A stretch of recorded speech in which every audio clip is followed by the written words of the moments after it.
زاهد رور د ناګومان نه د سحر د سنتو متعلق د دې مسلې تپوس کوي چې زه جومات ته راشم او جمع ولاړه وي نو زه به د سحر سنت کوم او که نه د جمع نه پس به کوم. نو د جمع نه پس نه تاسو چې د سحر جومات ته راشئ نو وګورئ چې جمع ولاړه ده نو تاسو اندازه ولګوئ.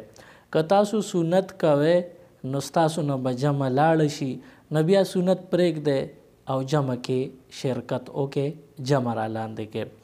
او که فرض که تاسو اندازه ولګوله چې تاسو سنتو ته نیت تړئ، سنت پکې اوم کې نو امام په ړومبي رکعت کې یا په دویم رکعت کې یا آخري اتحیاتو کې به را لاندې کړی شئ نو بیا تاسو سنت وکړئ او بیا چې کله سنت وشو نو بیا راشئ امام سره په جمع کې، اگر چې آخري اتحیاتو ولی نه وي په جمع کې شریک شئ.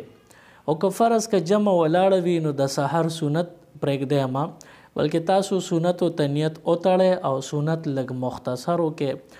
بل د جمع په ټیم کې د سحر چې کم سنت دي نو دا تاسو د صف په منځ کې مه کوئ. که جمع دننه په حال کې کیږي نو تاسو برنډه کې سنتو ته ودرېږئ. که په برنډه کې جمع کیږي نو تاسو بهر په صحن کې سنتو ته ودرېږئ. مطلب دا چې په یو مجلس کې جمع او سنت دا ښه نه دي، بهتر نه دي.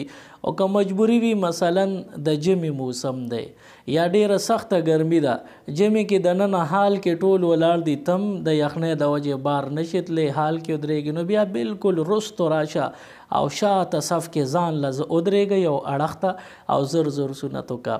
ګرمۍ کې داسې چې بهر په صحن کې ټول خلک ولاړي او جمع کوي نو بیا تاسو د ګرمۍ په موسم کې که شاته ودرېږئ نو بالکل اخر ته لاړ شئ او په روستو صف کې یو اړخ ته ودرېږئ، زر زر سنت وکړئ او جمع کې شرکت وکړئ.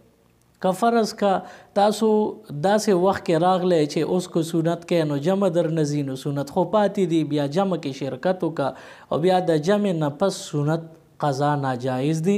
بلکې کله چې نور راوخیږي او د نور د راختو کم 20 منټ مکروه دي، هغه مکروه وختونه تیر شو نو د هغې نه پس اشراق رواشي نو دغه سنت و قضا به بیا تاسو د اشراق سره راوګرځوئ.